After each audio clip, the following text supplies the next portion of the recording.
Bonjour tout le monde, j'espère que vous allez bien. Dans cette vidéo, je vais vous montrer les bases de technique de marche d'une drumline.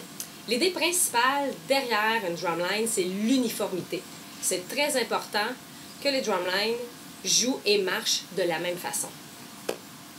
Débutons par la posture. Okay? La posture se divise en 5 parties.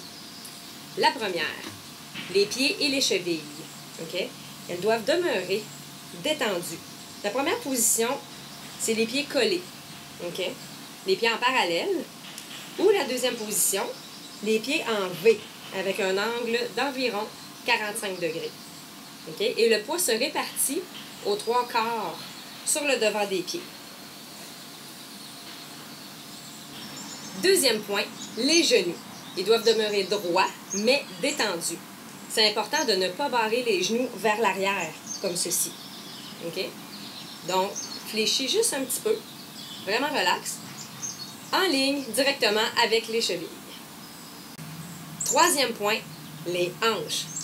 C'est important de ne pas mettre le bassin vers l'arrière. OK? Sinon, tu forces avec ton bas de dos. Ni vers l'avant, comme ceci. Quatrième point, les épaules. Larges et détendues. Ne jamais mettre de tension vers le haut, comme ceci. Super relax.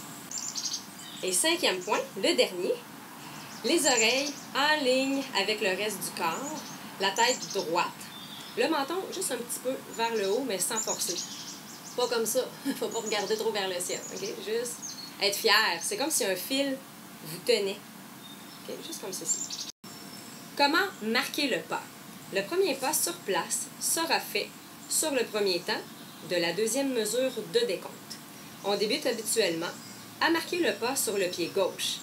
La posture du corps doit demeurer droite et détendue. La position des pieds ne change pas. OK? Soulevez les pieds à 1 demi-pouce du sol tout au plus. Les genoux doivent plier très légèrement pour garder le corps droit et éviter le balancement de gauche à droite. Voici l'exemple. 1, 2, 1, 2, 3, 4. Et on continue de marcher sur place. Le premier pas sera effectué sur le premier temps après avoir marqué le pas pour 4 temps. Le mouvement de la jambe débute sur la dernière croche avant le premier pas. Bien séparer le bas du corps avec le haut à partir du bassin. Le haut du corps ne doit jamais bouger. Et les épaules doivent demeurer parallèles avec la direction dans laquelle on se déplace. Mouvement des premiers pas vers l'avant. La jambe arrière doit pousser le corps vers le haut avec le devant du pied sur la dernière croche avant le premier pas. Le talon du pied avant doit être la première partie qui touche le sol sur chaque temps. Les orteils doivent être pointés, ça c'est très important, vers le haut jusqu'à la fin du pas. C'est un peu comme si on marchait sur un nuage. Okay? Et on va appeler ça le mouvement de roulement du pied. Comme ceci. Le pied qui est derrière doit suivre la fluidité des mouvements pour être amené vers l'avant. Les genoux doivent plier légèrement mais rester détendus. Les talons doivent être le plus près du sol en tout temps. Les pieds doivent être déplacés en parallèle un de l'autre comme si on avait des skis.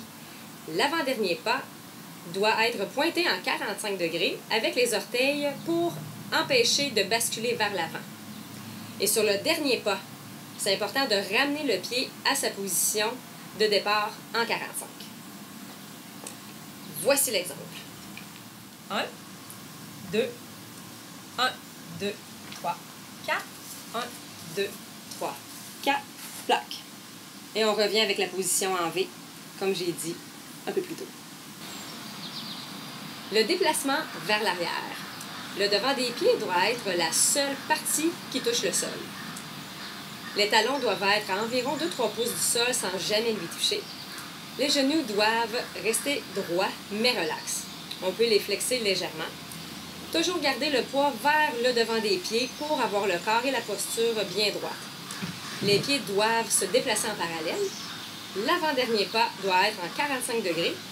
Et sur le dernier pas, ramener le pied à sa position de départ en 45 degrés. Voici l'exemple. 1, 2, 1, 2, 3, 4, 1, 2, 3, 4, stop. Le déplacement vers la gauche. Le premier pas doit être un peu plus large que les épaules et le devant du pied un peu vers l'arrière. Le deuxième pas doit être en ligne droite vers la gauche avec le talon qui passe directement au-dessus du pied gauche et le plus près possible des lacets en croisant les jambes. Voici l'exemple.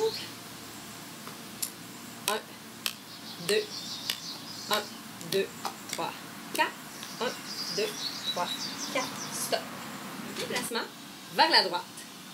Le premier pas, donc le pied gauche, doit passer directement au-dessus du pied droit et le plus près possible des lacets en croisant les jambes. Le pied gauche doit voyager en ligne droite vers la droite.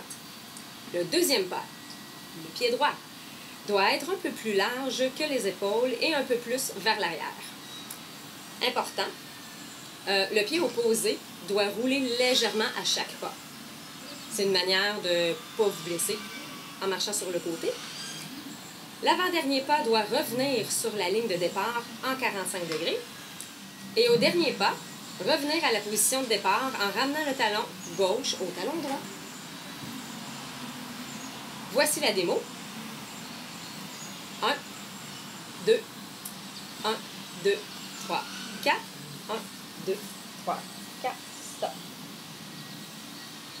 Travaillons maintenant le pivot de 180 degrés vers la gauche en 5 temps.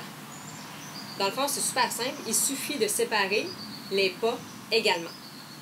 Donc, voici l'exemple. 1, 2, 1, 2, 3, 4, 1, 2, 3, 4, stop. Le même service du pivot de 180 degrés, mais vers la droite, encore une fois, en 5 temps. La seule différence, c'est qu'au premier pas, on va amener le pied gauche en parallèle au pied droit. Ça va comme suit. 1, 2, 1, 2, 3, 4, 1, 2, 3, 4, stop. Donc, en résumé, gardez le corps détendu, formant une ligne droite des oreilles jusqu'au talon. On marque le pas en soulevant les pieds à 1/2 pouce du sol. En déplacement vers l'avant, roulez les pieds pour garder une fluidité à chaque pas. Vers l'arrière, la gauche, la droite. Seul le devant des pieds reste en contact avec le sol. La position de base des pieds, que ce soit d'avant ou après les déplacements, doit être de 45 degrés ou en parallèle. Bien important de garder les pieds parallèles durant le déplacement ou les déplacements. Et en terminant, n'oubliez jamais d'avoir du plaisir. Bye bye!